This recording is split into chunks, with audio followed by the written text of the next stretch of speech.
और ऐसा नहीं है कि पहली बार भीड़ जुटा था कि प्रशासन को उसको आकलन नहीं करने का मौका मिला। सावन के महीने में इतनी भीड़ यहाँ होती ही होती है, हर सोमवार को इतनी भीड़ होती है। प्रशासन को जानकारी है, लेकिन ना वहाँ पुलिस का डिप्लॉयमेंट था, ना प्रशासन का कोई प्लान था। दुर्घटना हो गई, खाना पूर्ति कर दी जाएगी, आपदा कोष से कुछ पैसे दे दिए और लोगों की जान की कीमत 4 लाख रुपए लगा दी। जो घायल हुआ उसको 10-20 हज़ार रुपए दे दिया, मामला रफा दफा हो गया। जो कल की ये दुखद घटना हुई है और प्रथम दृष्टया जो दिख रहा है लोगों से बातचीत करने के बाद, ऐसा लग रहा है कि प्रशासन ने इस पूरे प्रकरण को, इस पूरी व्यवस्था को लेकर वो गंभीरता नहीं दिखाई जो उनको दिखाना चाहिए था। क्योंकि ये कोई पहले दिन बात नहीं है। यहाँ पर लोग बता रहे हैं कि श्रावणी मेले के दौरान सावन में इतनी भीड़ होती ही है, हर सोमवार को ज़्यादा भीड़ होती है। प्रशासन ने जितनी व्यवस्था करनी चाहिए थी, जितनी संजीदगी से मामले को देखना चाहिए था, वो नहीं किया। लोगों की शिकायत यहाँ के एसपी से भी है। ऐसा लोग बता रहे हैं कि जो भी यहाँ पर एसपी हैं, शायद वो यहाँ रात में नहीं रहते हैं या फुल टाइम नहीं रहते हैं। उसका कोई हमारे पास प्रमाण नहीं है। जो लोगों ने कहा मैं आपसे साझा कर रहा हूँ। लेकिन उससे दुखद बात यह है कि कल यहाँ पर विजय सिन्हा जी भी आए थे, भारत सरकार के मंत्री ललन बाबू का भी ये क्षेत्र है। बिहार में कोई भी दुर्घटना होती है तो उसको सिर्फ चंद पैसों के मुआवजे के साथ लोग मामले को रफा दफा कर देते हैं। अभी तक किसी प्रशासनिक अफसर पे कोई कार्रवाई नहीं हुई है। डीएम, एसपी, एसडीएम, डीएसपी, थानेदार, भाई किसी की जान गई है और 1-2 लोगों की नहीं, 7 लोगों की जान गई है। अभी भी कितने लोग घायल हैं और एक भी हवलदार, कांस्टेबल भी निलंबित नहीं हुआ है। बस आपदा के नाम, आपदा कोष से कुछ पैसे दे दिए और लोगों की जान की कीमत 4 लाख रुपए लगा दी। जो घायल हुआ उसको 10-20 हज़ार रुपए दे दिया, मामला रफा दफा हो गया। तो एक जो सबसे बड़ी बात है वो प्रशासन की संवेदनशीलता को लेकर है कि आपने एक तो तैयारी नहीं करी, ये जानते हुए समझते हुए कि भाई यहाँ पर भीड़ होगी। दूसरा, जब घटना हो गई तो सरकार ने किसी दोषी को पहचान कर उस पर कम से कम कोई कार्रवाई करने, जवाबदेही तय करने की बात नहीं कही। एक खाली खाना पूर्ति करने के लिए जांच के आदेश दे दिया गया। कौन जांच कर रहा है, किसकी जांच कर रहा है, किस विषय पे जांच कर रहा है, कुछ मालूम नहीं है। तो यहाँ के जो प्रशासनिक पदाधिकारी हैं वो अपनी गलती थोड़ी ना बताएंगे, ऐसे खाना पूर्ति हो जाएगी। और उससे भी जो दुखद बात है कि जो लोग घायल हुए, जो मैं अभी एक गांव में गया था, वहाँ सहनी परिवार के 4 लोग घायल हैं।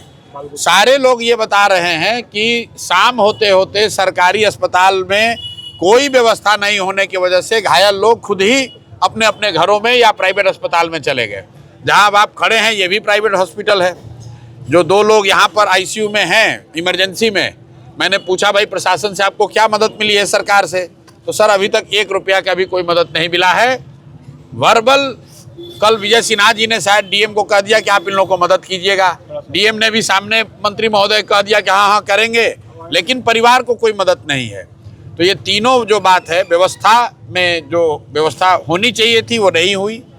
जब दुर्घटना हो गई तो पुलिस प्रशासन या अस्पताल की ओर से कोई त्वरित कार्रवाई वैसी नहीं दिखती है जैसा कि उनको करना चाहिए था। बाद में जब सरकार की ओर से आला मंत्री, नेता लोग आए तो उन्होंने किसी पर अभी जवाबदेही तय नहीं की। कोई एक कांस्टेबल, हवलदार भी सस्पेंड नहीं हुआ, उस पर जवाबदेही नहीं तय की गई। सिर्फ खाना पूर्ति के लिए आपका, हमारा ही, पब्लिक का ही पैसा 4-4 लाख रुपया बांट दिया। ऐसा लग रहा है जो पैसा जो दिया जा रहा है वो तो बिहार के लोगों का पैसा है। तो सरकार गलती करे और जनता सफ़र करे और जनता के पैसे को ही बांट के अपनी जवाबदेही आपने पूरी कर ली। और घटना के बाद न घायलों के चिकित्सा की कोई व्यवस्था है, लोग अपने अपने गांव चले गए हैं। और मृतकों के लिए भी ऐसी कोई अभी व्यवस्था हुई नहीं। बस वही 4 लाख की बात जो है, जो जनता का पैसा है उसी को बांटकर नेताओं ने, व्यवस्था ने अपनी जिम्मेवारी को पूरा मान लिया। और अभी एक और जगह मैं जाऊंगा, हलसी में, जहां शायद एक ही परिवार के 3 लोगों की मृत्यु हुई है, उनसे मिलेंगे। उसके बाद अगर कोई नई बात सामने आएगी तो आपको बताएंगे। सर बिहार सरकार ने बड़े ही शौक से सभी 38 जिलों में आईसीयू खोला है। सदर अस्पताल लखीसराय में भी आईसीयू। भाई लोगों ने बताया कि कल जब ये दुर्घटना हुई तो सदर अस्पताल की हालत ये थी कि वहाँ पर एक आयुष का डॉक्टर था, कोई डॉक्टर उपलब्ध नहीं थे, ऐसा लोगों का कहना है। और जो लोग कहें उसमें शायद पुलिस प्रशासन या अस्पताल वाले कुछ दावा दूसरा कर सकते हैं, लेकिन सच्चाई ये है कि आज सदर अस्पताल में घायलों में शायद एक आदमी भी सदर अस्पताल में नहीं है। अगर सदर अस्पताल की व्यवस्था अच्छी होती या बेसिक मिनिमम भी होता तो कम से कम जो घायल है वो वहाँ रहता। मैं तो अभी गांव से घूम कर आ रहा हूँ, वहाँ 4 लोग सानी समाज के हैं, वो वहाँ से वो चारों लोग, हमने पूछा भाई क्यों चले आए, ठीक हो गए? तो बोला नहीं भैया वहाँ दम घुट रहा था, वहाँ तो पंखा का भी व्यवस्था नहीं था, इसलिए छोड़कर चले आए। तो ये तो अस्पताल की और चिकित्सा की स्थिति है, लेकिन ऐसा नहीं है कि अस्पताल की स्थिति अच्छी है और पुलिस की खराब है, या पुलिस की अच्छी है अस्पताल की खराब है। ओवरऑल जो स्थिति है कि जनता की जान की कोई कीमत नहीं है, वो चाहे डीएम महोदय हो, एसपी हो, एसडीएम हो, थाना हो, प्रशासन हो, अस्पताल हो, कोई दुर्घटना हो गई 1-2 दिन खबर रहेगी, आपदा के नाम पर सरकारी जनता के पैसे खजाने से कुछ पैसा बांट दिया और लोग भी धीरे धीरे इसी के आदी हो गए हैं कि कुछ नौकरी दिलवा दीजिए, कुछ राहत दिलवा दीजिए।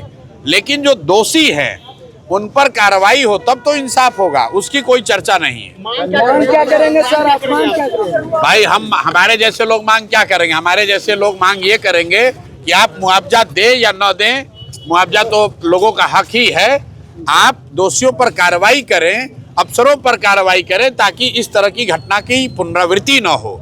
ये लोग बता रहे हैं कि इस जिले में पहले भी ऐसा हुआ है, और ऐसा नहीं है कि पहली बार भीड़ जुटा था कि प्रशासन को उसको आकलन नहीं करने का मौका मिला।